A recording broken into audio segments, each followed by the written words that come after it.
I always went to church as a kid. Okay, I grew up at St. Mary's Church in Hudson, New York. And it was one of those things that I maintained my faith throughout my high school career, and I went to Mount St. Mary College in Newburgh, Catholic College.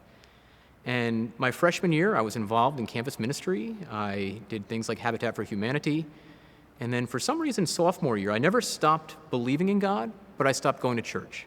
And then one morning, November morning, in my junior year of college, I was laying awake in bed around 6 a.m. or so, and I heard a voice, and it was a voice that wasn't audible, but it was like a voice that came from without or outside of me. And it said, "You need to go to Mass." And I was kind of, whoa, it's a weekday. I didn't know where weekday Mass was on the campus. So I looked it up on the computer and found out it was noon in one of the local chapels.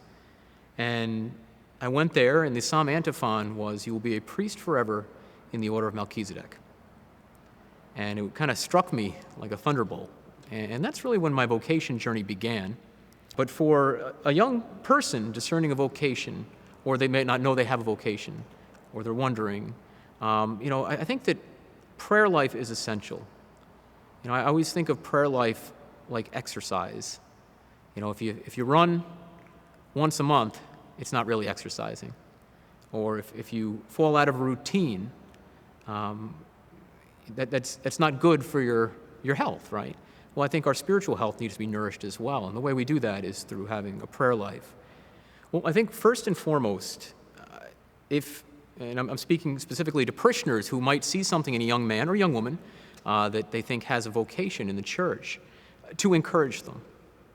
They've shown stats, and it's not parents who are the number one supporters of vocations. It's usually somebody outside the family, be it a parish priest or a parishioner, who encourages a young person, or even a delayed vocation like myself, to consider giving their life to God in this way. And also dedication to doing what I didn't do, where I could have just walked 1,000 feet to go to Mass my sophomore or junior year of college, and go to Mass on Sundays.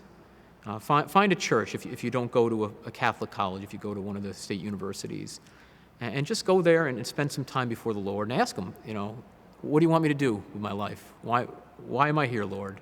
How can I serve you? And that's what I did. And again, it took me a long time to get here, but a delayed vocation is still a vocation. So my friends all make fun of me. They call me the priest already. I'm not even in seminary quite yet. But I tell them, I said, I know God is calling me to check this out. He's calling me to seminary. I think one of the falsehoods we need to combat is that as a seminarian, you're not committed yet to becoming a priest. Some people think, well, once you're a seminarian, you're already a priest. No, this is still part of a discernment process. And what I want to tell people that are discerning this call, whether they are doing so formally yet or not, is that there's no harm in checking this out. I tell some of my buddies, the worst case scenario is I have great stories to tell for the rest of my life.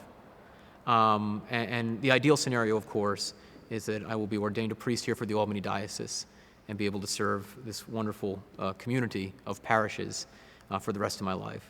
And what joy, right? What great joy we can give to God by giving Him our life.